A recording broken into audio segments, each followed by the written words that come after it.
હાલમાં પડી રહેલી ગરમીના કારણે લોકો વીજ વપરાશ વધારે કરી રહ્યા છે, ત્યારે તેના કારણે અનેક સ્થળોએ શોર્ટ સર્કિટ થવાના પણ બનાવો નોંધાઈ રહ્યા છે। તેવામાં ભરૂચ જિલ્લાના ઝઘડિયા તાલુકામાં આવેલી રાજપારડી ગ્રામ પંચાયત કચેરીમાં કોઈ કારણોસર વહેલી સવારે આગ ફાટી નીકળી હતી।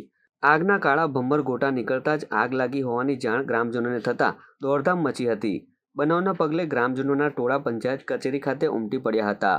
આગ અંગેની જાણ સ્થાનિકોએ ઝઘડિયા જીઆઈડીસીના ફાયર બ્રિગેડને કરવામાં આવતા ફાયર ફાઇટરોની ટીમ તાત્કાલિક સ્થળ પર દોડી આવી હતી, જ્યાં પાણીનો મારો ચલાવી ભારે જહેમત બાદ આગ પર કાબૂ મેળવ્યો હતો।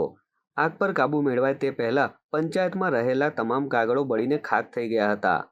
જોકે શોર્ટ સર્કિટના કારણે આગ લાગી હોવાનું પ્રાથમિક અનુમાન લગાડવામાં આવી રહ્યું છે, તો બીજી તરફ અંકલેશ્વર શહેરમાંથી પણ આગ લાગવાનો બનાવ સામે આવ્યો છે। શહેરના મહાવીર ટર્નિંગ પર આવેલ કુબેર પામ શોપિંગ સેન્ટરની બાજુમાં આવેલ કચરાના ઢગલામાં આગ ફાટી નીકળી હતી, જ્યાં નજીકમાં જ રહેલ વીજ કંપનીના ટ્રાન્સફોર્મરને પણ આંશિક નુકસાન થયું હતું। બનાવની જાણ થતાં જ ફાયર ફાઇટરો તાત્કાલિક સ્થળ પર દોડી આવ્યા હતા, જ્યાં પાણીનો મારો ચલાવી આગ ઉપર સંપૂર્ણ કાબૂ મેળવ્યો હતો।